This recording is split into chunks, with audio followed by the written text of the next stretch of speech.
This is our very first episode. We have a lot of things to talk about today, and everybody's preparing for the month of Ramadan. And let's talk about it on Ramadan Moments.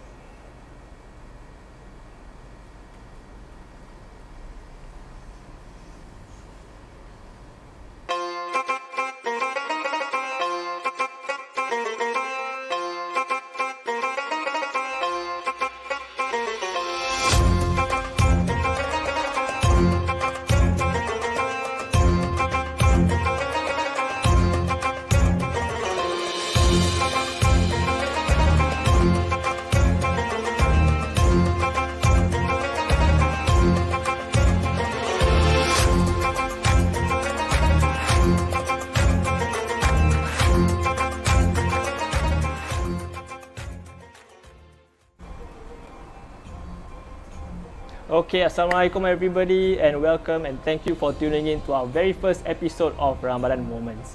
So we are here filming this live as we are speaking, and we have a few segments to showcase to you what we have. Okay, so we have 3 segments to cover, and some of the segments that we actually cover are more towards the first segment will be on maximizing our Ibadah. So we have actually Ustaz Syukri to be our guest speaker. That will be led by Sister Izzati. And we have the second segment to be led by Brother Iman Samsi, and our guest speaker would be Cikgu Zul, or Zulhafiz Zainal will be the inspirational figure for the second segment. And the third and the last segment will be on digital marketing and branding. That will be led by Brother Imran and also Brother Zul Zac. Okay, so this live session right here is brought to you by MomentsLIVE. So this is a live streaming solution right here that is capturing moments, bringing it to you live. Okay, so without further ado, what we can do is to go on to the first segment where Sister Izzati managed to catch up with Ustaz Syukri, who is from Al-Khair Mosque, and to actually explore the segment as to how we are going to maximize our Ibadah, especially for the month of Ramadan. Okay, so over to you, Sister Izzati.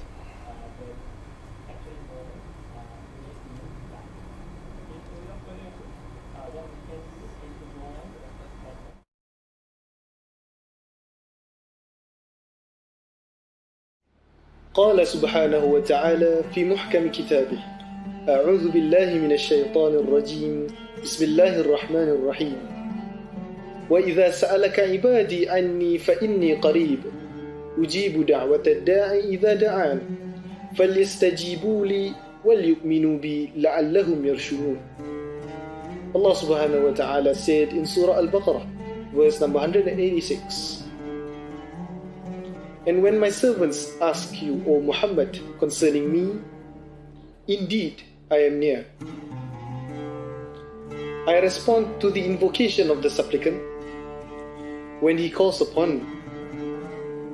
So let them respond to me and believe in me that they may be guided. Sadaqallahul Azim. Let us spare a few minutes now and then after Salah, in between breaks, few minutes to sit down, have a quiet, lonely time to engage in a dialogue with our Creator, Allah subhanahu wa ta'ala.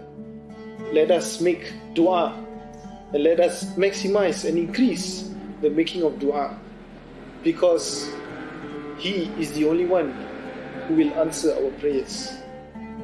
Let's put our heads down, both our hands up, and ask for whatever that it is that we seek, for indeed He is near.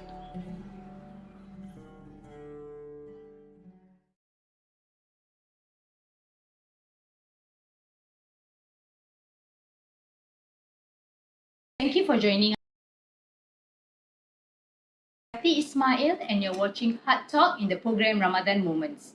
We will be welcoming Ramadan in a few days' time, and I'm sure all of us are excited to welcome this holy month after almost 2.5 years being in the pandemic, separated with families, friends, and the atmosphere at the mosque due to the strict safe distancing measures. To keep the virus at bay so that it doesn't overwhelm our healthcare system. Ramadan is here and all of us are excited. And we're going to talk about how some busy individuals who may not be able to pause their life and focus 100% without any distractions in this holy month, to focus on the Ibadah.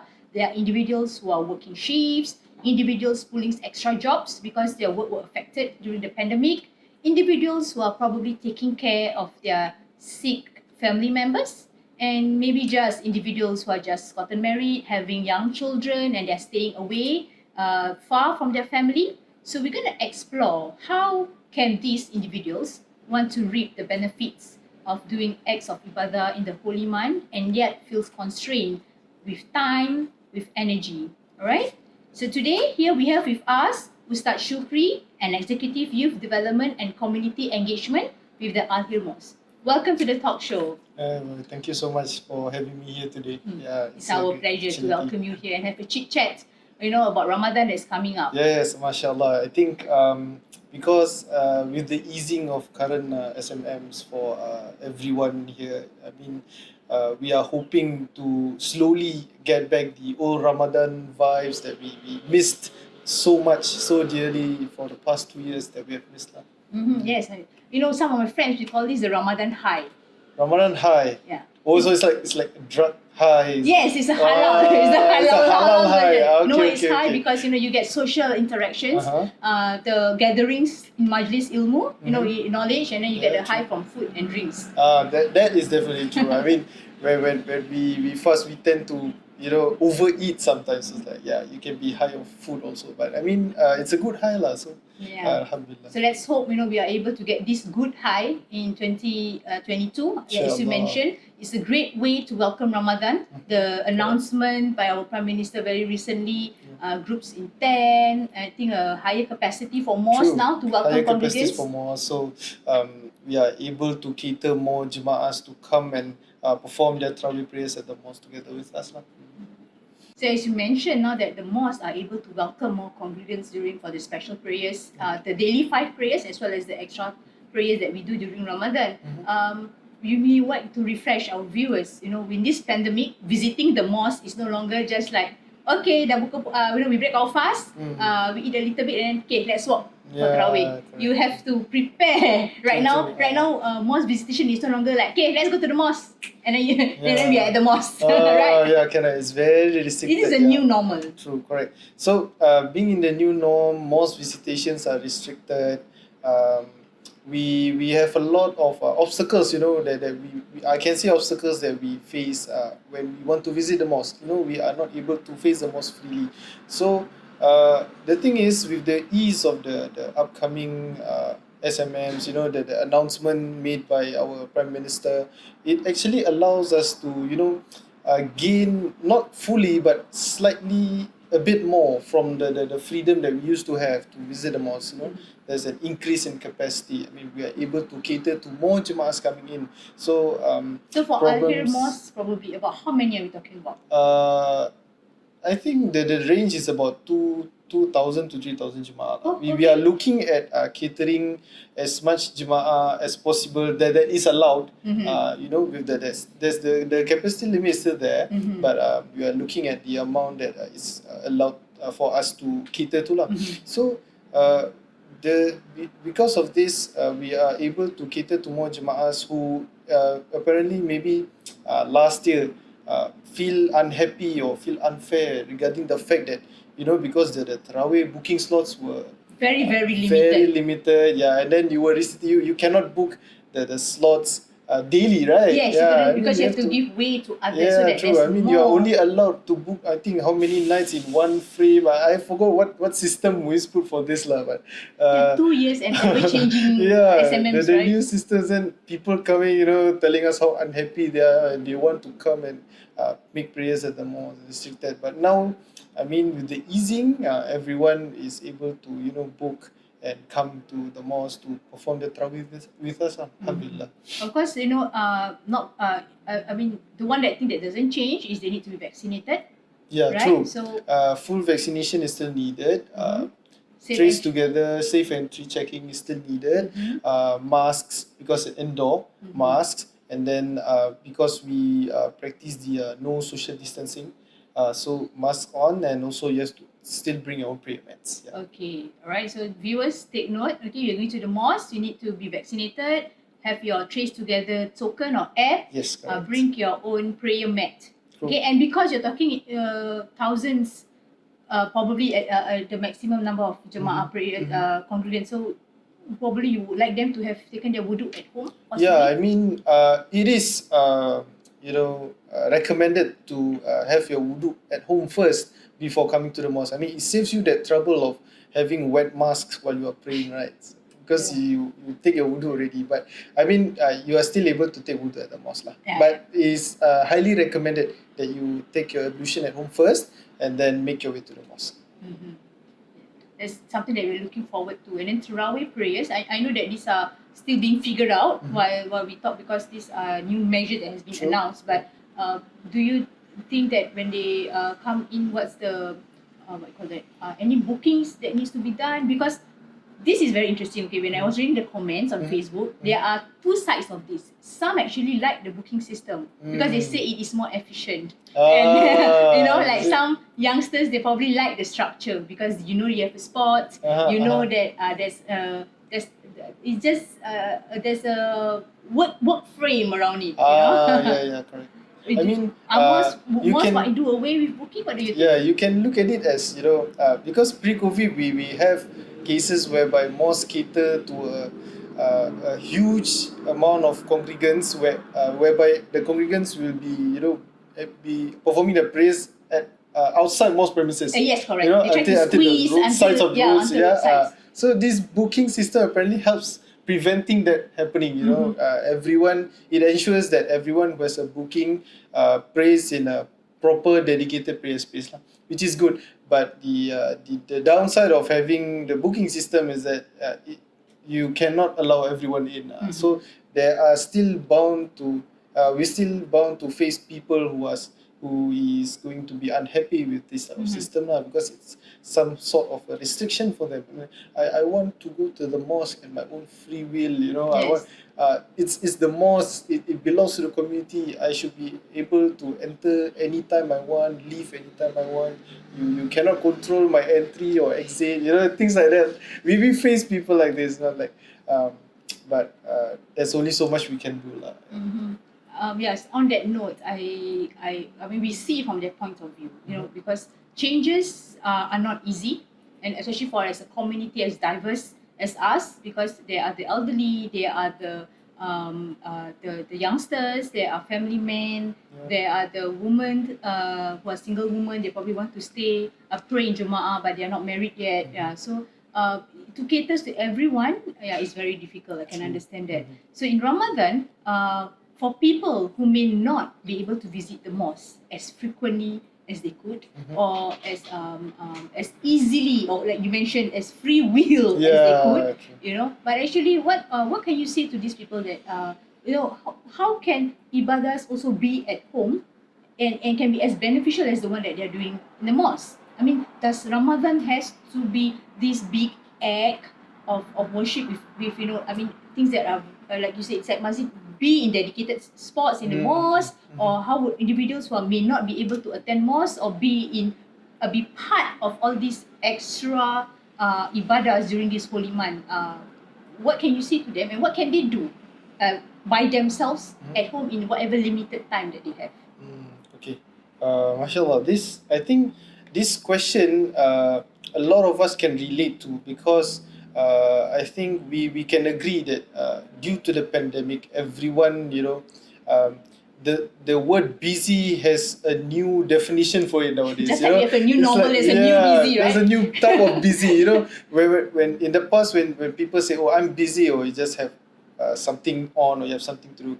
But nowadays when you say I'm busy, it means it's like your schedule is like from morning till night, you have something on, you're packed, people are doing multiple jobs nowadays, and then some of them are parents to kids, a lot of people have tight schedules. So apparently many of us might have these concerns pertaining to the balance of our physical needs, the such as the time we need to rest after a long day of work, then we need to go back to work the next morning. So rest is important.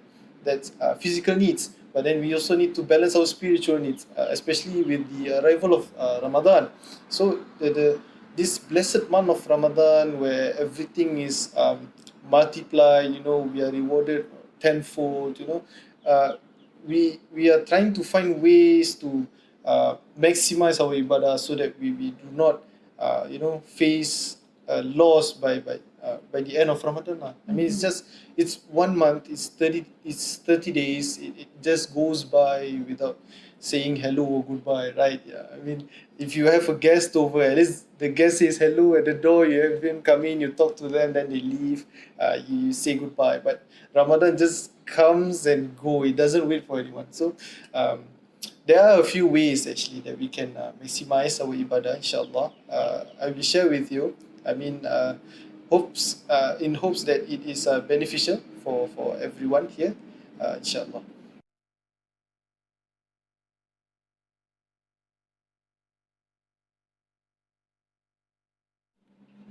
Ramadan is upon us, but are we ready to receive it?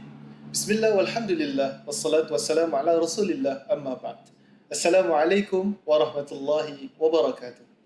Inshallah, I will be sharing with everyone here today some tips which I find very convenient, very easy to perform, yet not lacking in any way compared to any other ibadahs. Nowadays, everyone will have concerns pertaining to the balance of physical needs and the balancing of physical needs and also spiritual needs. Physical needs being such as rest after a long day of work, and spiritual needs, the ibadah that we need to do, the ibadah that we have to strive to achieve, to perform in the holy month of Ramadan, inshallah. So, good news, there are a lot of ways actually for us to maximize our ibadah throughout this blessed month of Ramadan. And inshallah, I will be sharing with you these very common, these ibadah are very common, very convenient. It does not require much effort, yet it is very rewarding, inshallah. Firstly, what we can do to maximize our ibadah in the month of Ramadan is listening to Quranic recitations.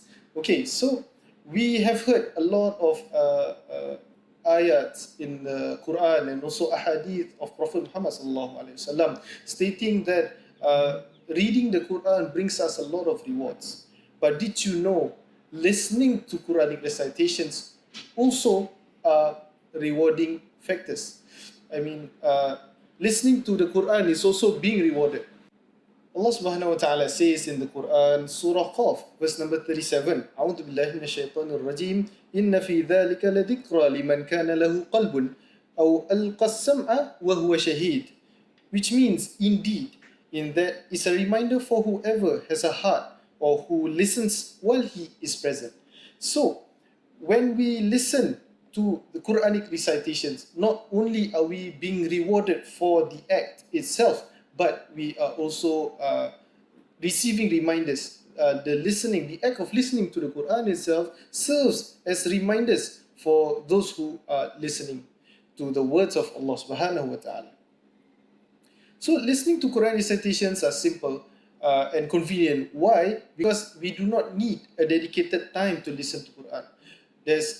We can do it at any time we find convenient, and especially with the power of technology, everything is within our fingers. We can just search these recitations online.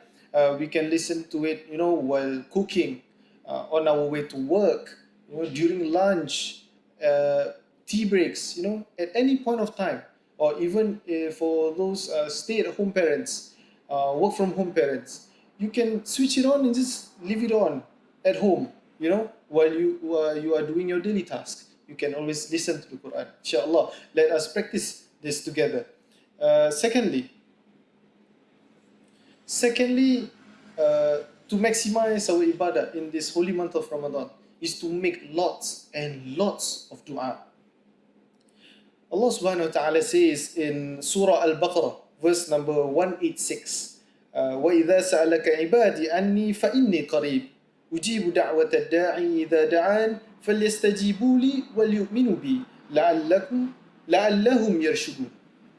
So Allah subhanahu wa ta'ala says in Surah Al-Baqarah, and when my servants ask you, O Muhammad, concerning me, indeed I am near. So if we were to put this in our context, when we say to a friend, okay, if your friend asks something regarding me, tell them this or say I'm this. But Allah subhanahu wa ta'ala did not use that verb. He did not say to Muhammad, tell my servants or say my servants. He gave his answer straight away, which is, indeed I am near. This is to show that Allah subhanahu wa ta'ala is very, very near to us, and He is always listening to our du'as. So I cannot emphasize enough the importance of making dua. And making dua does not require a lot of time. Just spare a few minutes after your daily prayers or in between meals, or especially on those times where the dua is mustajab or most answered, make a lot of du'as.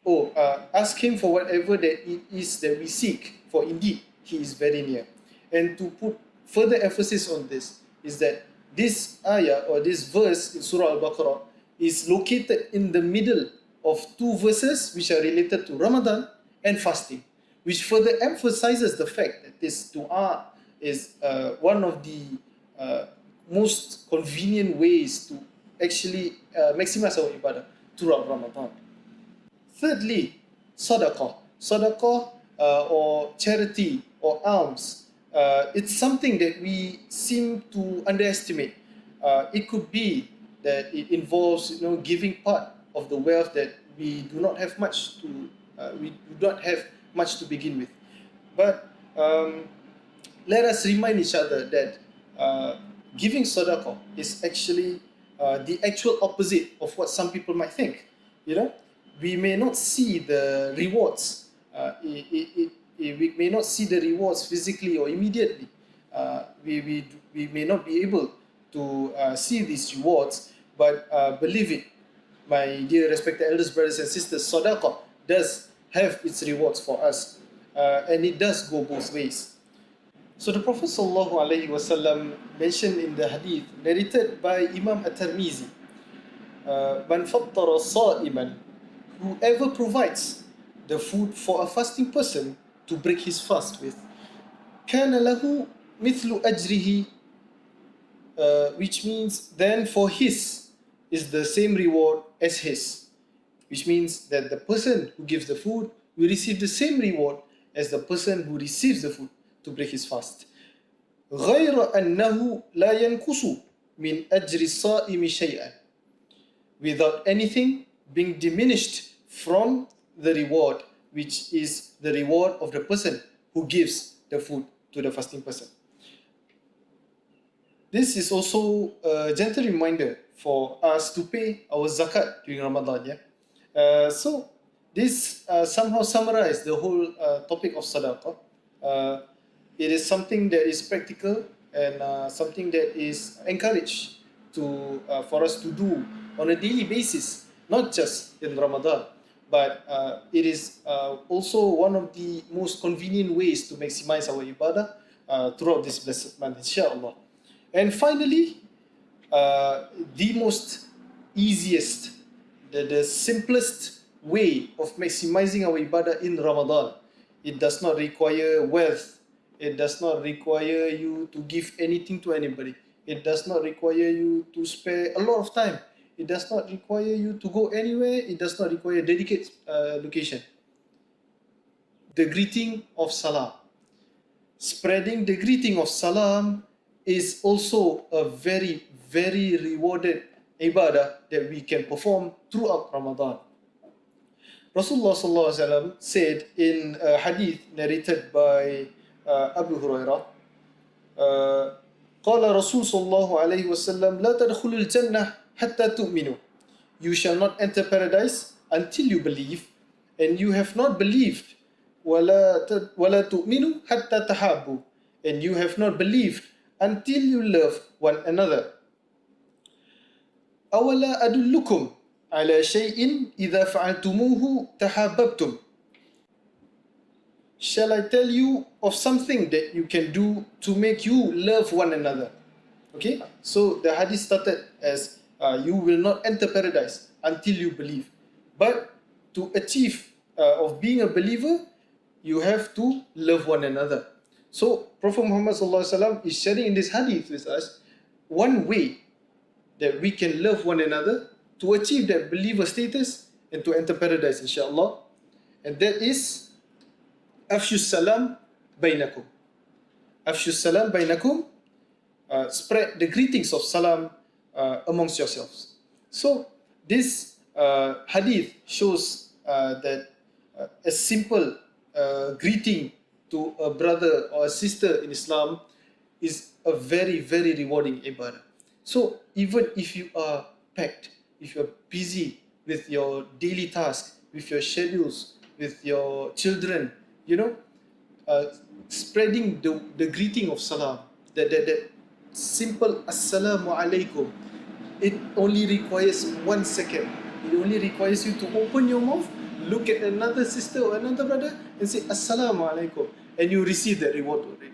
So we shall not overlook the beauty of these small acts of worship in the holy month of Ramadan, because as we all know, in this month every single act of worship that we do is rewarded tenfold. It is multiplied, and hence such a simple act as spreading the greeting of salam is also emphasized and encouraged to be performed throughout Ramadan. I hope that the tips I've just shared with everyone here today will benefit both myself and the listeners out there, and hopefully we can practice all these acts of worships, and if we do have time, we can work more and do more different ibadahs, inshallah. May Allah accept all our deeds in Ramadan, and may Allah grant us the holy month of Ramadan fully this year, and inshallah we shall meet Ramadan, the upcoming Ramadans, inshallah. And that is all from me. أقول قولي هذا وأستغفر الله العظيم لي ولكم والسلام عليكم ورحمة الله وبركاته.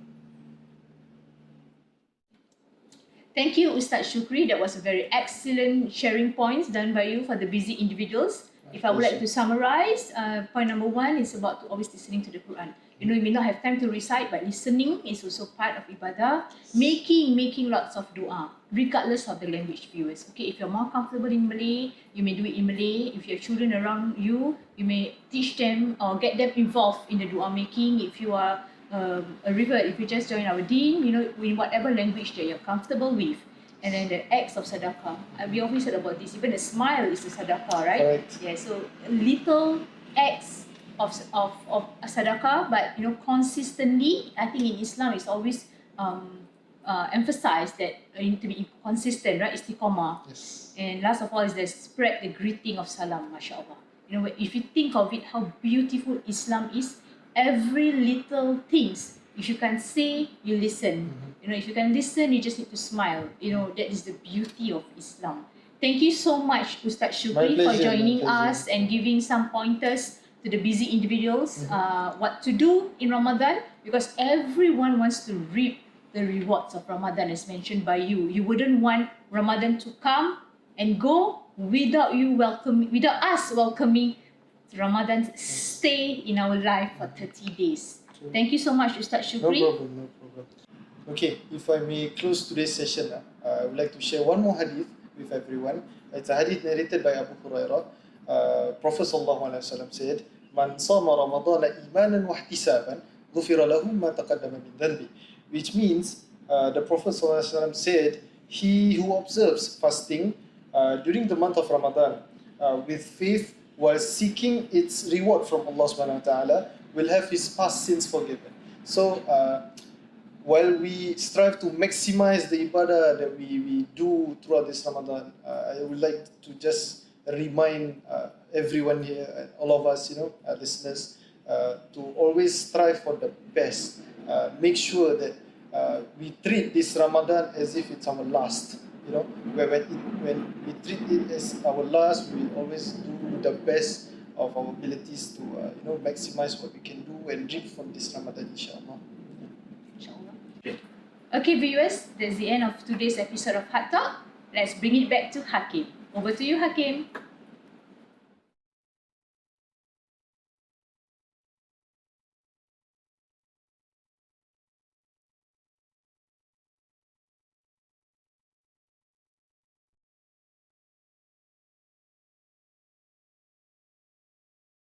For the one. Okay, thank you, Sister Izzati, for the sharing with Ustaz Syukri, and we have learned many wonderful things throughout that short segment that we had earlier.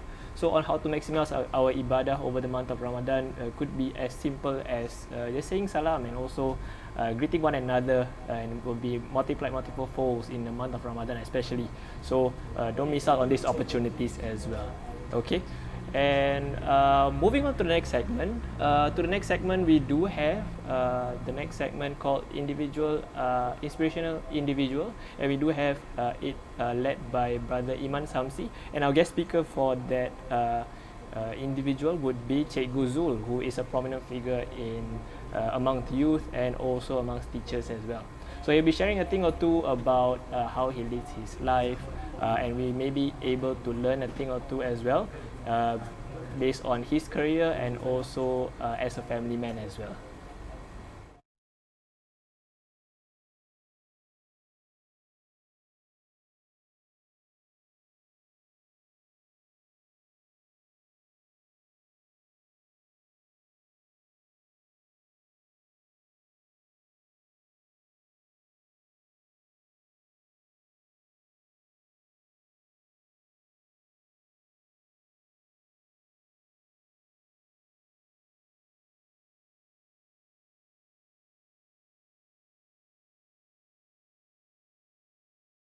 This camera.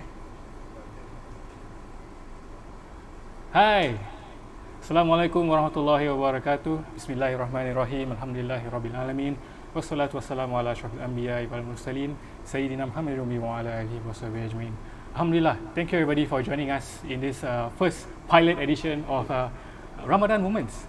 It's a great effort by MomentsLIVE to bring meaningful and knowledgeable content to the community out there, especially who are preparing themselves for the Ramadan ahead. And tomorrow it will be our very first Tarawih session, and Alhamdulillah, the mosques has opened up to everybody. Zones are taken now. Everybody can go in saf. It's mashallah. Earlier today, at the Friday prayers, I went with my father.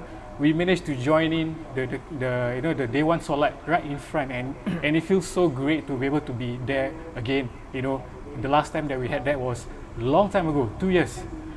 So because of these factors, I think MomentsLIVE is doing a great job, in sharing knowledge that we need to give us a refresher, a restart, so-called, something like a mock-up exam before the actual thing starts lah. So tomorrow, when we go to Tarawih onward, we are much better in terms of preparation to start off Ramadan. Okay, this second segment is called Inspirational People. Right. So before we go into the segment proper, Inspirational People actually talks about people, the community, established people in the community who has set themselves as exemplary to the rest of us. This is good for those who need some inspiration. Literally we say inspirational people, inspiration for them to prepare themselves for Ramadan. So with me here today we have the infamous, the gracious Cikgu Zul. Yeah, Cikgu Zul, how are you? Assalamualaikum. Waalaikumsalam, alhamdulillah. Thank you so much for having me here. It's an honor, I would say, and I am looking forward to this session. Right. So, as I was saying earlier, tomorrow is Ramadan, brother. Can you feel it? Can you feel it? I am actually looking forward to it, especially after 2 years of absence, of the whole vibe and all that. So we are looking forward to see how this Ramadan will bring us back to the pre-COVID days. Alhamdulillah. Right. So we talk about preparing ourselves for Ramadan. I for sure, I have so much in mind that I wanted to do, like, you know, or have I called my cousins yet? Are we gonna, like, you know, link up for Tarawih? Are we gonna eat, you know, together for sahur, buka even, you know, this sort of thing. Now that you know, the SMMs, you know, the safety managements are a bit lifted. So how about you? How's your preparation for Ramadan? I guess for myself as well, yeah, we have been one day. I'm quite excited, most definitely. Nervous also, because every time we do something new, especially after 2 years of absence, I guess it is some easing back into how things used to be. So preparation wise, I'm just making sure that I hope this Ramadan is going to be the best. Of course, altering a little bit of schedule I do at my best ability lah. MashaAllah, at the best of the ability. That is one key takeaway that we should remember as Muslims, you know, because Allah Subhanahu Wa Taala will definitely grant people who do their best in the best of their ability. Right? So you guys are probably wondering, siapa ni? Who's this guy who I'm talking to? Right? Okay, so I call you by the name of Cikgu Zul. Sure. Right? Yes. And I'm told that your name is Cikgu Zulhafiz. Zulhafiz Zainal, yes, correct. Right, so that is in the script. Yeah. But the audience out there, they don't know who are you. So, Cikgu Zulhafiz, who are you exactly? Alright, that's a very interesting question. Alright, so people know me as Cikgu Zul, Cikgu Zulhafiz, but those of you who do know me online will know me as Zulfi. Yep, so I am a teacher. I've been teaching for about 10 years now, and I'm doing Malay language. So yeah, just a very brief overview about myself, and I guess that's how you got to know about me. MashaAllah, being a teacher, you know, I've been hearing all these rumors. It's not easy being a teacher, right?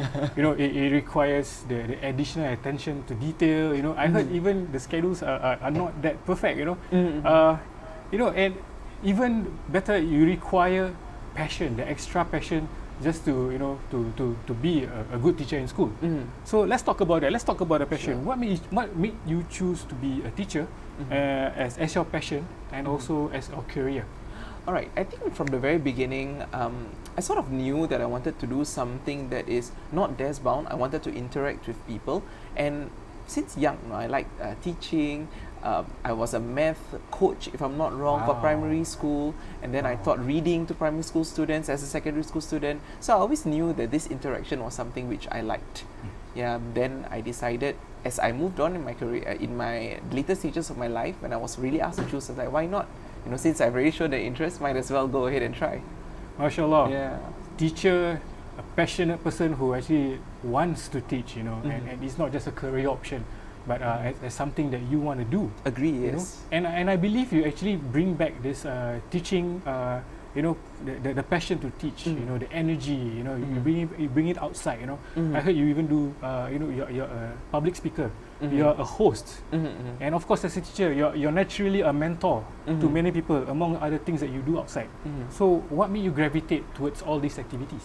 Alright, for me, basically, I like to distinguish my life as a teacher away from what I do outside as well. Because if my life is just teach, I guess it will be very boring, very mundane. And I try my best to make sure that whatever I do outside is also linked to what I do inside, because I believe that every person is a person of influence. So since you already have the influence as a teacher inside, why not try to also contribute outside and be of influence to others? So that is what made me gravitate outside, not just to be a speaker to use, or maybe something related to my line that will also help people outside, apart from my own students in school.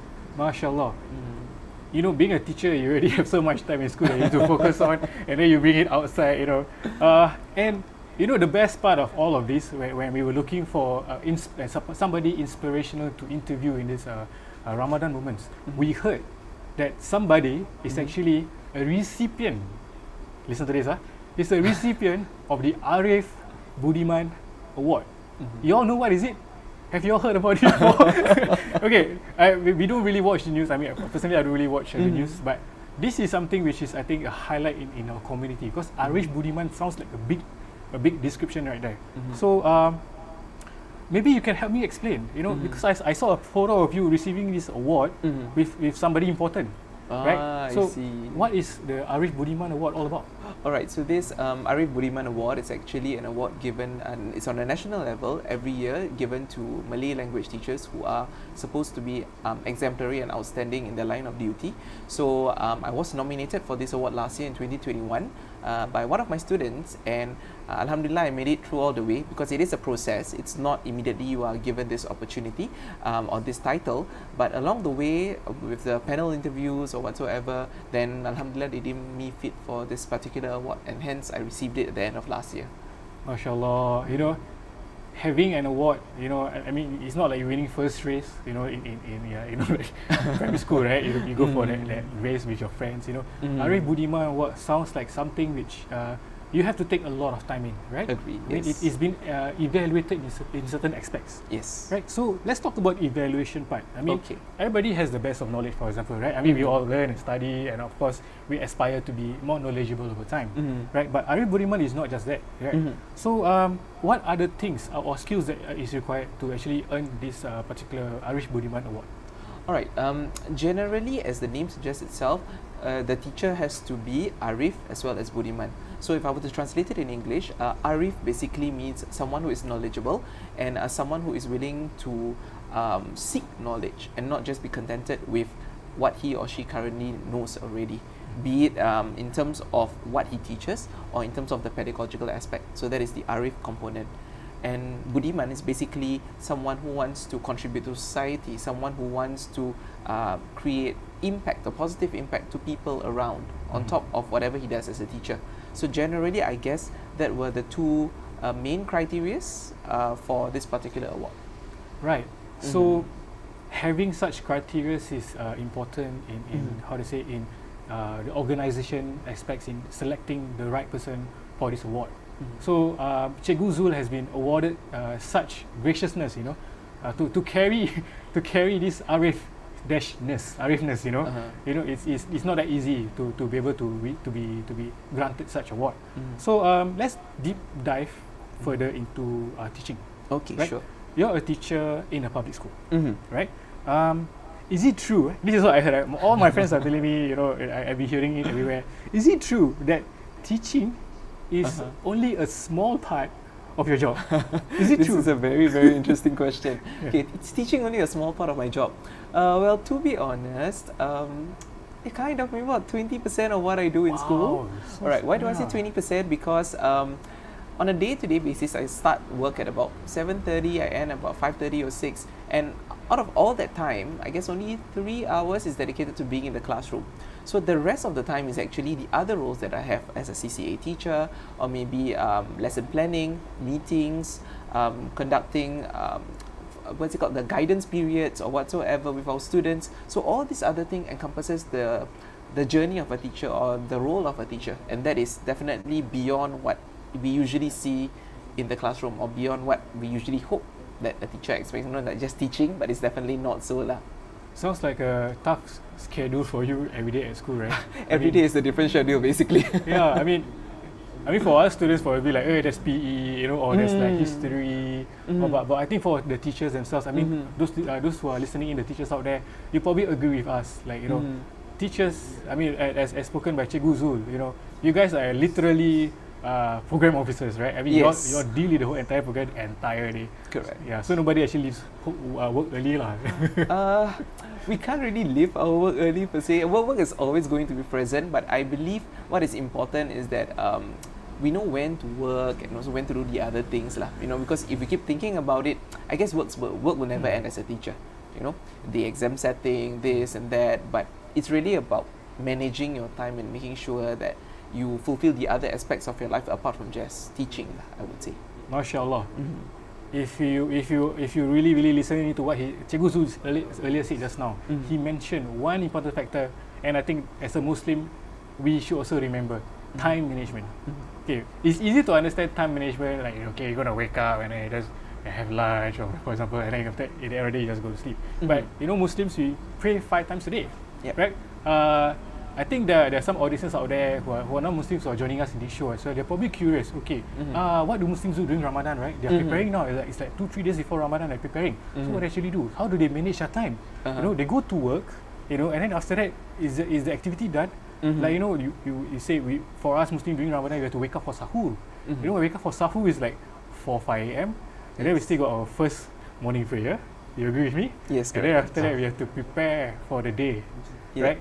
And then after that the day starts. Yes. So as a teacher, as the program officer per se, right, your time really starts, like early in the morning. Yes, correct. MashaAllah. It's even for the rest of us. I mean, for the rest of us, we manage our time. We look at the PC and then we just type, and then do reports, or maybe like those at site, we do ops work, and then we know what time to come home. But I'm assuming teachers, they have to think beyond that already. It's beyond the classroom. Agree. Yeah. Talking about beyond the classroom, right? Okay. A little bird told me.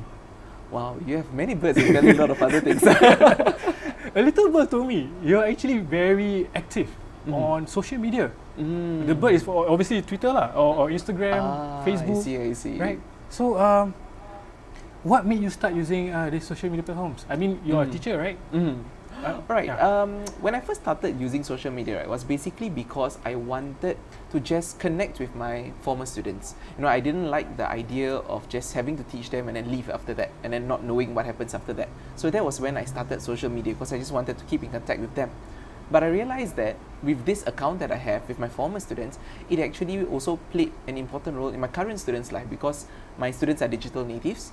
They enjoy social media a lot, and they really like the fact that you're following them. We are all online together. So I also used it as my own way of connecting with my students, and that is why you see me trying to keep up with social media.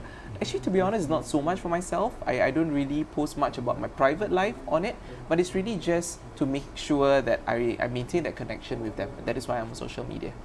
Wow. Talking about social media, how do you think your impact is with the students outside? Especially, I mean, Instagram is photos, videos, Facebook, as usual, it's all about the stories. But I heard you go into TikTok. Okay, personally, I don't use TikTok. Understand. I'm considering TikTok because of Cikgu Zul. Okay, right? I see. So how do you think TikTok has elevated your social media work when it comes to teaching? I see. Okay, when I use my social media, actually, to be honest, I thought I would just stop at Instagram, because Instagram is what I'm comfortable with, and I'm not too comfortable with TikTok. But I realized that if I were to stop at Instagram, now the problem with this current generation that I'm teaching is that they don't really use Instagram. They are all TikTok users, TikTok enthusiasts. So I figured, if I stop at Instagram, I don't do this, I don't delve a bit deeper, then I'm going to lose them. So my 12-year-olds, 13-year-olds are all on TikTok, and they really enjoy it. So that is when I decided, just open an account, see what's there, and just try to blend in. Blend in not by the fact that I'm making videos or dancing along to videos. I don't do that, but I understand why they like it, and I infuse it into my lessons to make it a bit more relevant for them. That's why I'm there. Interesting. TikTok. Maybe you want to share with the audience out there what's your TikTok, because I think it's very interesting when I scroll down. I mean, I didn't actually check on the TikTok app because I don't have the app, but I Google search Cikgu Zul's TikTok. Maybe you want to share with the audiences what's the handle name, for example? Yeah. Okay. My TikTok handle name is also Zufi, Z-U-F, but instead of the I, because it has already been taken by someone else, I replaced it with a 1, Z-U-F 1E. 1E. Yes. Wow. It's a modern times for modern names, right? Just like Imanomatic, when I put 0, people call me Imano, but it's actually not Imano, it's Imanomatic. Yes, correct. Yeah, it's something else. True. Okay, we're gonna go into a bit of a slowdown. We're gonna drop the tempo a bit. Sure. I'm gonna talk to you about something which is outside of teaching. Okay. Right? Being a Muslim, we live literally by 24 hours basis, right? Yes, correct. So of course, as a man of the house, right, we go to work, right? That's one thing that the man should do. Agree. But there are other things that we do after that or before that even. So we have your activities, we have your family, and we have all these other, passionate things that we want to talk about, even when with our families, with our saudara, for example, right? So how do you juggle between your career right now as a teacher, knowing that program, it's like a program so it's very tough. Juggle between career, your side activities on social media, for example, and your family. Yeah. All right. Before we begin, I just want to say I'm not going to make it sound like a bed of roses, because to be honest, it really is not, and it is a constant struggle to have to keep juggling between everything that's on your plate. But I guess one of the things that really keeps me going is the idea of reminding yourself that you play you take on many hats. So apart from just me being a teacher, I'm also a son, I'm also a friend, I'm also a sibling, I'm also a relative, for example. So I try my best to make sure that all these aspects of my life are covered. And that is where I believe I get my drive from whenever I do my activities, for example. And it's especially important in Ramadan, because in Ramadan, apart from all that, you are now doing your ibadah, and of course it's when it's elevated, right? So you go over to the mosque, you wake up early, and all these things will definitely have an impact on yourself. MashaAllah. You know, having a family is really a challenge on our own, yeah? Agree. We have not just ourselves, we have our spouses, Yes. we have our in-laws, we have the cousins, Yes. we have, you know, the extended family, and in Ramadan, it's where we see all this happening. Everybody wants a piece of your clock, your pie.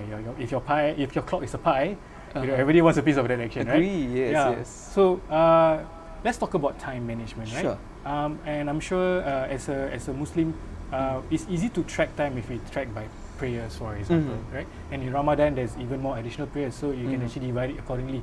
Yes. And I understand by earlier on when I spoke to Ustaz Syukri, he was saying, okay, you can divide your time using the when you do recitation as well. Yes. Right. So understanding time management as a Muslim, right? Maybe you can inspire the audiences out there. How would you manage your time during Ramadan with all of this? Alright, so for me, one of the things that I usually do for Ramadan is I start to bring my body clock back into a bit earlier from what I usually do. So for example, when I wake up usually at 6, this time around I really try to change my body clock, alter it so that I wake up a bit at 5 and I feel a bit more refreshed. So that way my day really starts off early and I have more time to do what I need to do. And in terms of time management during Ramadan itself, what I do is I make sure that I spend time for my spiritual self as well. So things like prayers, things like reading the Quran, I try my best to I would say make sure that I do a bit of everything. So after my prayers, I'll read the Quran, so that bit is settled. I try my best to do it for all 5 so that it's consistent. And I also make sure that in Ramadan itself I am present, because I believe that Ramadan should not make me an absent person. No, I should not lock myself up. I should not like be just doing all these things and then not doing what I usually do because of Ramadan.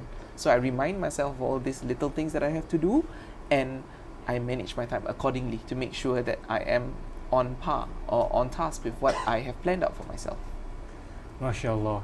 Planning of time is not easy, right? Most definitely. And in Ramadan, you know, we have additional activities that we carry together with us, right? Agree. And to be, to be committed to Ramadan, to be committed to, you know, giving yourself to God, you know, to be extra mindful, you know, especially when you have a lot of things that you have, you know, all over your program, you know, your schedule. How do you be mindful to yourself and how do you be mindful to people around you? Agree. That's also very important, yeah? Yes, most definitely. Definitely. So, you know, Ramadan is around the corner. You know, perhaps you got any words of advice or takeaways for the people who are watching this, you know, to bring it forward to tomorrow onwards, for example. You know, tomorrow is a new day. It's going to start. We're going to start with Tarawih, the very first day of Ramadan. So, any words of advice or takeaway for those out there? Alright, if I had a word of advice for everyone, perhaps I would like to remind us of the value of consistency. So whatever that we do, I always remember and advise from my ustaz that, you know, when we make ibadah, for example, we have to be consistent with what we are doing. Just because we are in a very blessed month and we try to do our best and we go all out, you know, like for some of us, like the aim is very, I would say, gargantuan, it's very big. You know, I want to make sure that I khatam the whole Quran and all that. MashaAllah. Of course, it's good, alhamdulillah, if we can. But if we cannot, then the least we can do is to make sure all our ibadahs are consistent every day of the 30 days. So it can be as simple as perhaps doing a salat sunat, which we don't usually do, or maybe reciting 1 or 2 pages of the Quran when we usually leave it to the end of the day, for example. When it becomes a routine, it becomes a habit, then I would say this month itself will be a month of cultivating good habits, because they say it takes 21 days to cultivate a good habit, right? We have 30 days, so you know. Alhamdulillah. So take note of that. 21 days to cultivate a good habit. A good habit, yes. And correct. Ramadan we have 30 days. After that, it's Hari Raya. Don't break the commitment. Most definitely. Yeah, don't break the commitment. You got 21 days, and then of course you finish it with the last 10 days, especially, right? Yes, it's the correct. best time to reap all the rewards. Agree. Especially all the night prayers, and it's not just Tarawih. You know, we'll talk about Lailatul Qadar. So during the episode 2, where we come back with Ustaz Syukri, we'll also talk about this Lailatul Qadar, these special nights. You know, and I believe, you know, as someone who wants to be inspired, who wants to make a change for themselves, me included, right? I mean, everybody's trying to improve for themselves. Agree. And when we have family, you know, we are to lead the family, for example, right? So we want to have a better, positive outlook for our life, and also for our families and people around us. Agree, inshallah. Right? So I want to thank Cikgu Zulhafiz.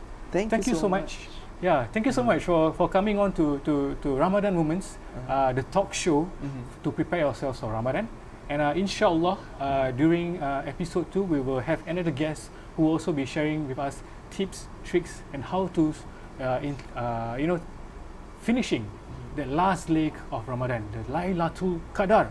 You know, I'm really excited for it. Look, my bulu rumah dah ni. You know, Most definitely. yeah, True. it's that one thing about Ramadan that people remember. You know, because Yes, right, we want that correct. last 10 days.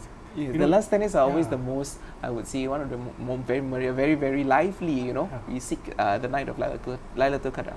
Mashallah, mashallah. Thank you once again. Alright, thank you so Zul. much for having me. I really appreciate it, and I hope that this Ramadan is going to be a blessed one for us all.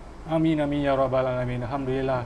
Okay, I think we have one more segment after this. Okay, let's bring it back to Hakim. Hakim, over to you.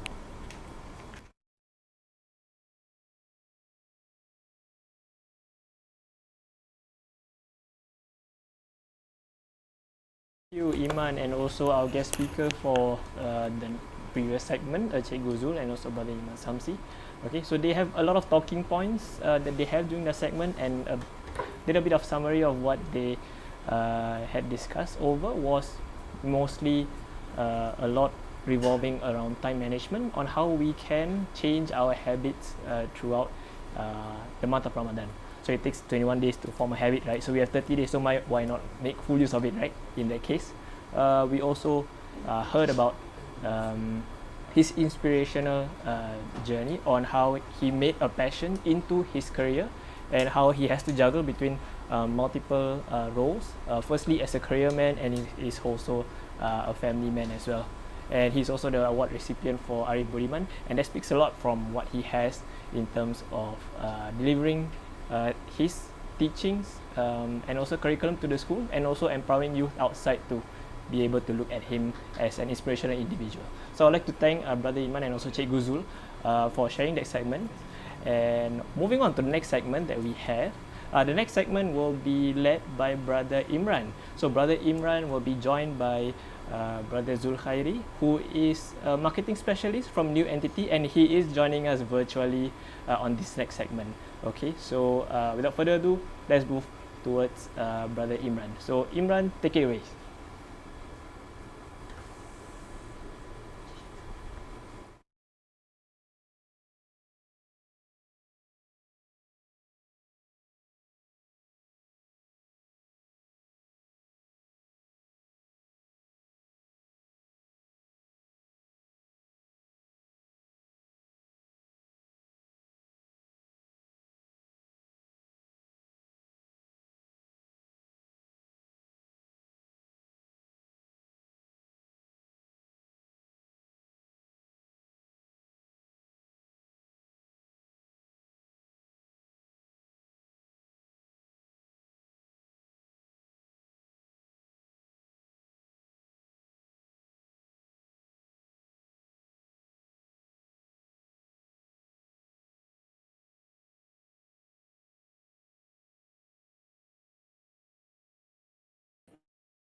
Dengar.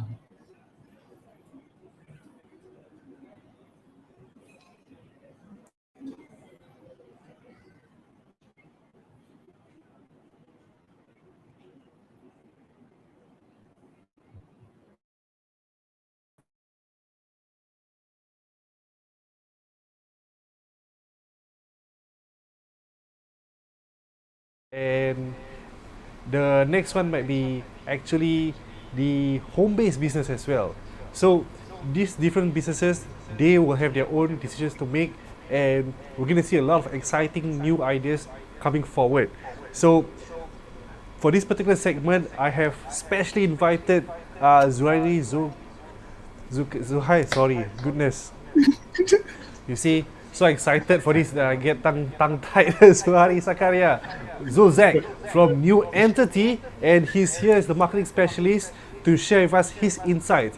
By the way, Zul Zac, by the way, has compiled a Ramadan campaign ebook for you businesses out there who needs ideas, insights, and strategies to jumpstart and sprint through this Ramadan to maximize your campaigns. And this has been proven and tested to help many businesses for the past years. And he has run many successful campaigns on social media, online and offline. So I don't want to take much more of this limelight. I would like to have Zul to share a few words, please. So Zul, let us know where you're from right now. Assalamualaikum everybody. Alright, Imran, so I'm right now in my office.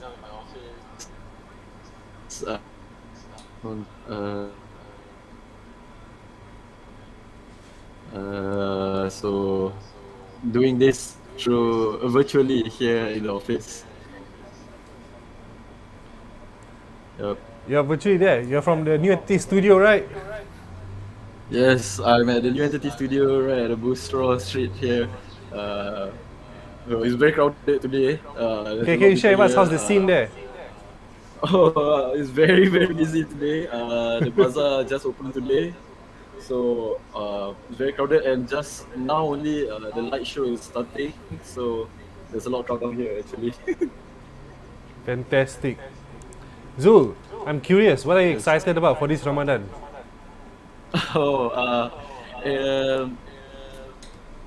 I'm excited for the arrival of Ramadan, of course, but also the comeback of the good old Ramadan.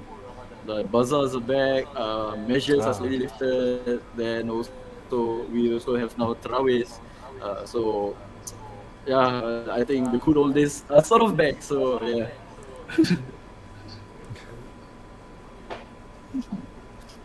Then also, that's personal. If for professional, maybe I'm looking forward for the our clients are always the campaigns. So I'm as the marketing guy, performance and results is my drive. It's something that motivates me lah. So that's another thing that I'm looking forward for this Ramadan. So. Are you what kind of campaigns in particular are you excited about? Because I know you are handling multiple Ramadan campaigns right now. If you're allowed to share, you know, if it's not something confidential, I know you handle a lot of important projects. Maybe you can share with us one or two projects that has caught your attention. Okay, maybe I have multiple Ramadan campaigns right now, but maybe what I can share is a recent one that we just ran for the pre-Ramadan launch or campaign. So what we did is actually we ran two campaigns. So the first campaign is sort of e-commerce sales-driven kind of mechanics. So our client is selling korma, and what we did was we did some postings on social media. Then also we collaborated with a few influencers. Then also we ran ads. And Alhamdulillah, our sales, we sold out all our boxes. And actually, our client had to even purchase more boxes to cater to the incoming orders. So that's a good problem. That's a good news. Yeah. So another campaign that we ran for them also is sort of like fundraising and also e-commerce campaign. Is where we are seeking for sponsors to purchase a Ramadan meal for our beneficiaries for their first day of iftar, and also that one. Alhamdulillah, we have actually managed to sell out all of our bundles, and it's another satisfaction is because knowing that our beneficiaries will have a meal on the first day of Wow. iftar lah. So there's another sense of satisfaction lah, Yeah. doing this campaign. And the Fantastic. greatest news of this campaign is We haven't even gone we- full swing into Ramadan, and this is just pre-Ramadan campaigns, am I right? Yeah, correct. So if I were to Yeah, ask you, yeah. Zul, is it too late for businesses to still support the community, or bring life to Ramadan with their own campaigns right now? Is it too late? No, it's not too late. You don't have to worry about that because there's still more opportunities to seize for this Ramadan. Maybe you just missed the first wave, the pre-Ramadan, but you still have this first week of Ramadan, and also the first 2 weeks of Ramadan is actually one of the crucial one.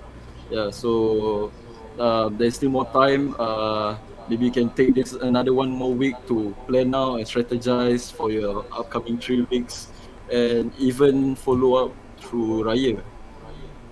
And also this year, Hari Raya Haji is just 1 month after that. So yeah, you can actually, if you strategize properly, you can actually run your campaign all the way to Hari Raya Haji also. I see. If you could walk us through, Zul, what have you observed from pre-COVID, COVID, and this new normal? Probably we might call. Don't know whether it's too early to call it post-COVID. Yeah, no. Okay, so pre-COVID, people were still reluctant to do online shopping or even to promote their businesses online. And actually, because of COVID, there was a increase of online businesses. It's the period where people started to get more creative and find offline distribution channels, outreach strategies, and during the COVID season, actually, from the research that we've done for our ebook, actually, there was an increment of 42 to 51% of the public going to shopping online. Yeah, so people are now getting used to shopping online, purchasing online. So all the more businesses have to go online lah. Well, this is why I love conversations with Zul, because he is precise with his numbers. It's not a guessing game. Every campaign we work on is a calculated thing. And since you are making predictions and there's calculations involved, I believe when it comes to Ramadan, the main characters usually also involves home-based businesses and small business owners. So Zul, how do you think, what do you think we might see from this group of people for this particular Ramadan?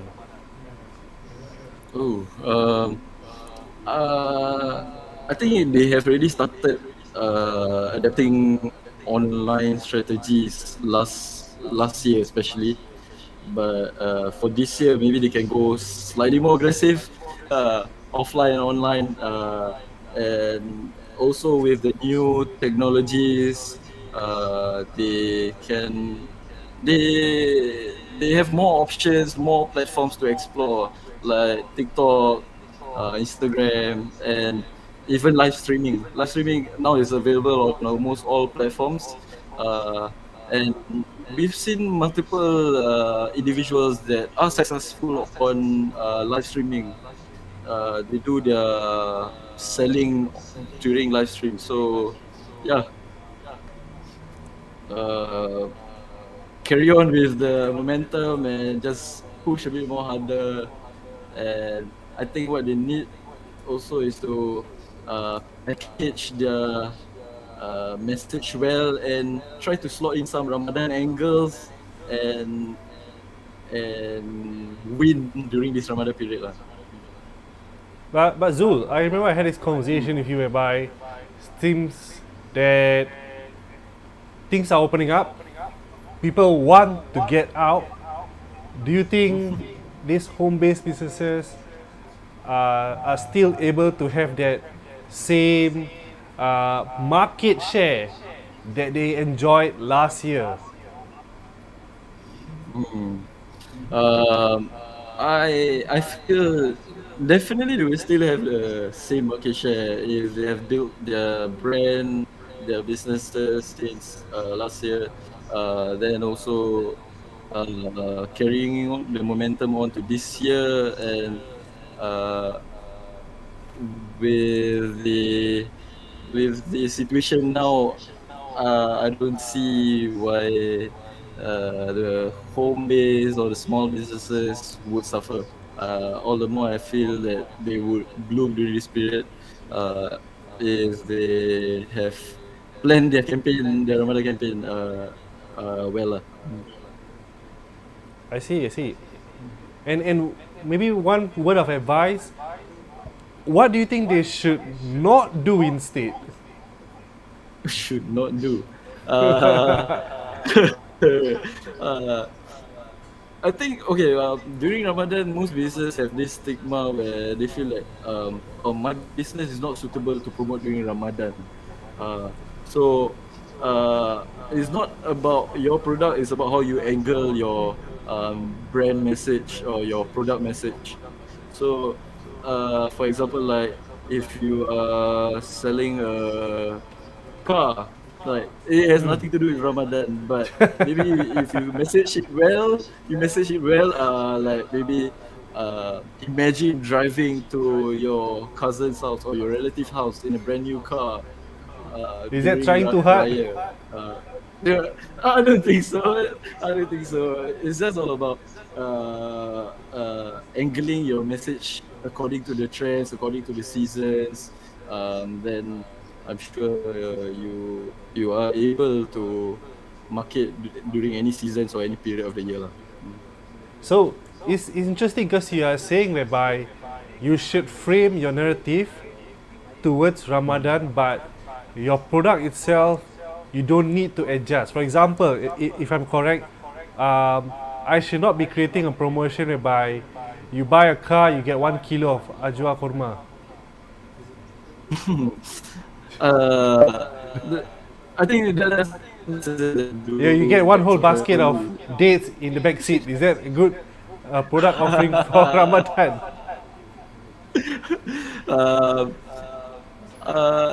It may work for some businesses, but then the way you message your control the narrative or control or how you put out your brand message, how you put out your marketing message, that can determine how well your campaign will go. Do you have any particular brands that you look out for each Ramadan for their advertisement or their promotions or any part of the narratives?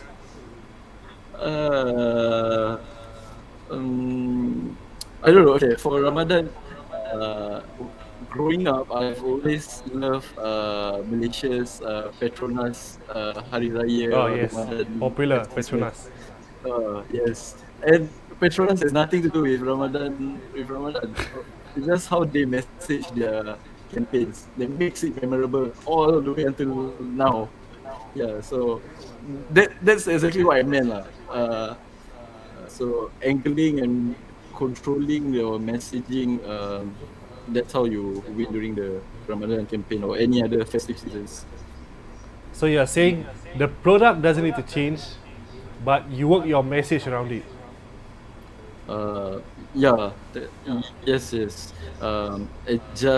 Adjust your message or angle your campaign in a way where it's relatable during Ramadan, and otherwise every single season you may need to change your product.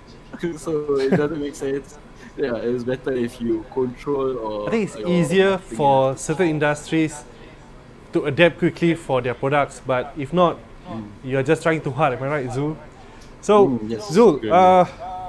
let's try to wrap up this conversation because I think you definitely have a lot more to share. What are the comments you have for our audience out there who are preparing, especially the business owners who are preparing for Ramadan, which is coming in a day's time? Okay. Ramadan is starting tomorrow. So don't worry, like I mentioned earlier, you have not missed all the opportunities. But my biggest advice is to plan out your timeline and also spread your campaign into multiple stages. So that you can actually multiple stages with different kind of objectives. So in a way, you are not only getting more sales or getting more business, you are also building up your brand, building up your audience, and you are also preparing for your upcoming campaigns in the future. So that's one big advice I can give. Fantastic. Hey, thanks so much, Zul, for your advice and all these details that you're sharing. I'm sure there's lots more that you are excited to share.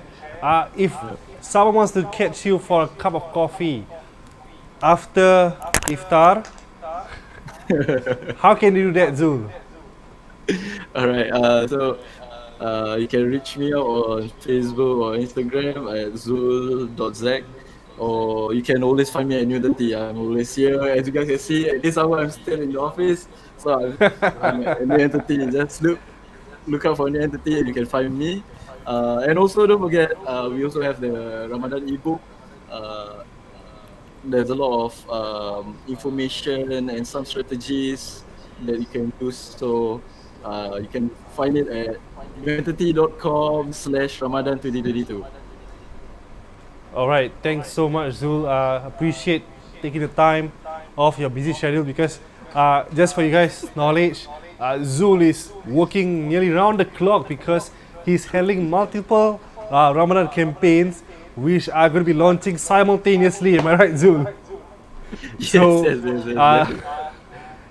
make sure you get lots of rest this weekend, Zul, and enjoy your Tarawih. All right, thanks so much, yes, Zul. looking forward. And we're wrapping up this segment. There's lots of insights, and there will be more opportunities for us to have guests, experts from industries to share about how businesses can maximize their time and effort during this Ramadan and beyond. But for now, thanks so much, Zul. We're going to hand it over back to Hakim.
Okay, thank you very much, Imran, for that sharing together with Brother Zulkhairi. And many things were shared over that segment on maybe brands themselves, especially home-based businesses who are not losing out based on their insights. So we trust the experts here, right? So do you feel that that particular advice was actually something to take note of seriously, or are they still supposed to be cautious in opening up to a new endemic world? Yeah, I think you can definitely take Zul's word for it because he's tracking the performances of the different types of businesses which are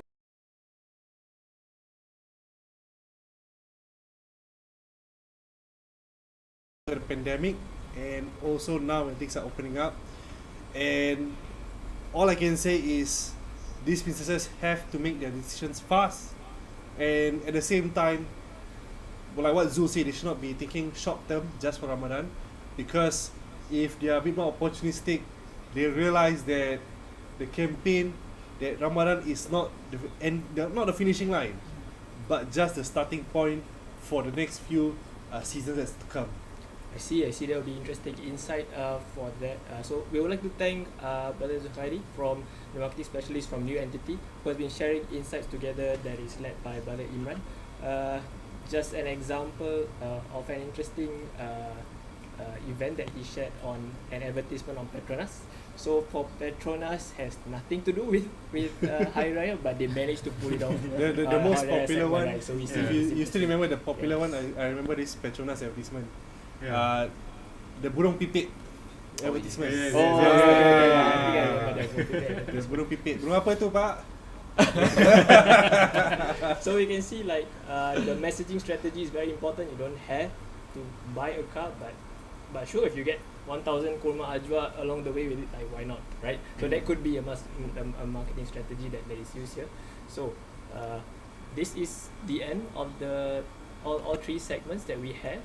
So how do you feel airing the first ever production for Ramadan Moments? Wow, I think it's kind of it feels liberating, you know.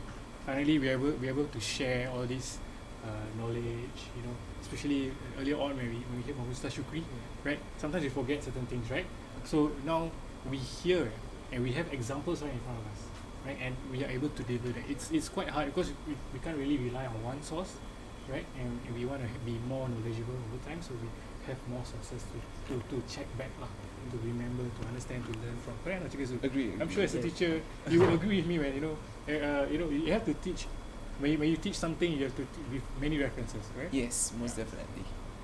All right, that will be an interesting share for everyone. So I would like to thank everyone here who has been tirelessly working towards making this production a success. We would like to thank also the guest speakers as well. So Cik Guzul, Ustaz Syukri, and also Zuhairi, who is virtual wherever you are. Thank you very much for your insights. So with that, that wraps up the first episode. So stay tuned for the second episode that is going to air on 15th April. And it is going to be brought to you by the same production that brought to you the first episode, which is by MomentsLIVE, to capture every moment live. So see you next 2 weeks. Bye-bye. Bye-bye.